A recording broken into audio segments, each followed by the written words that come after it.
दिसंबर 1398 दिल्ली में सन्नाटा था। हवा में धुआं, खून और डर की बू थी।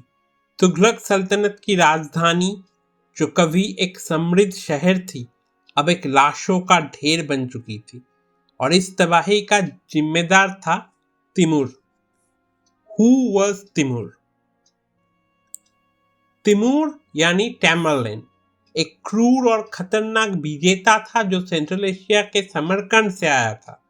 उसका मकसद था सिर्फ जीत नहीं, डर फैलाना भी। 1398 में उसने अपना रुख भारत की तरफ मोड़ा।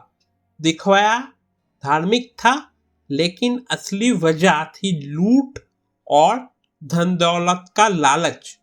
उसने कहा कि दिल्ली सल्तनत ने नॉन मुस्लिम्स को बर्दाश्त किया और ये उसके लिए गुनाह था। तिमूर्स मार्च टू दिल्ली।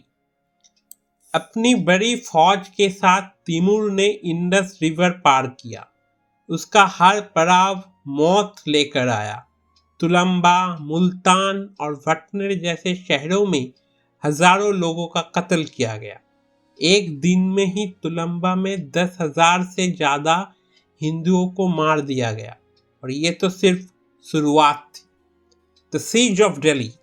दिसंबर में तिमूर दिल्ली के दरवाजे तक पहुंच गया।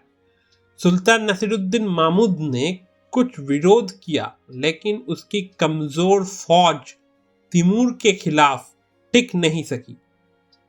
तिमूर ने अपनी तकनीकों से, जैसे लोहे के कवच पहनने हाथी, आग से भरे रथ, दिल्ली को घुटनों पर ले आया और फिर हुआ कत्लेआम, मैसाकार एंड डिस्ट्रक्शन। तिमूर ने ऑर्डर दिया कि सभी को मार दिया जाए। ऐतिहासिक लेखन के मुताबिक 1 लाख से ज्यादा निर्दोष नागरिकों का कत्ल हुआ। घर, गलियां, बाजार सब जला दिए गए। औरत का रेप, बच्चों का कत्ल, मंदिरों की तोड़ी गई मूर्तियां, दिल्ली में लाशें ही लाशें थी। यमुना का पानी लाल था खून से। तिमूर ने इसे जिहाद का नाम दिया, लेकिन असल में ये था उसका डर का राज स्थापित करना। आई विटनेस अकाउंट्स। उसका खुद का क्रॉनिकलर शराफुद्दीन याजदी लिखता है कि ये सब डिवाइन जस्टिस था, लेकिन असलियत में ये एक बारबेरिक जीनोसाइड था जिसे तिमूर ने अपनी शान समझा। दिल्ली सल्तनत इस तबाही के बाद कभी नहीं संभाली। Legacy and forgotten history.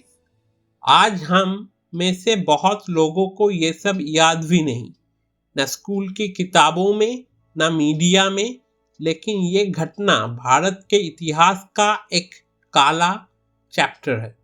Timur तो समरकंद लौट गया, हाथी, सोना, गुलाम लेकर, लेकिन दिल्ली के लिए वो छोड़ गया था सिर्फ लाशों का ढेर और एक खौफनाक याद।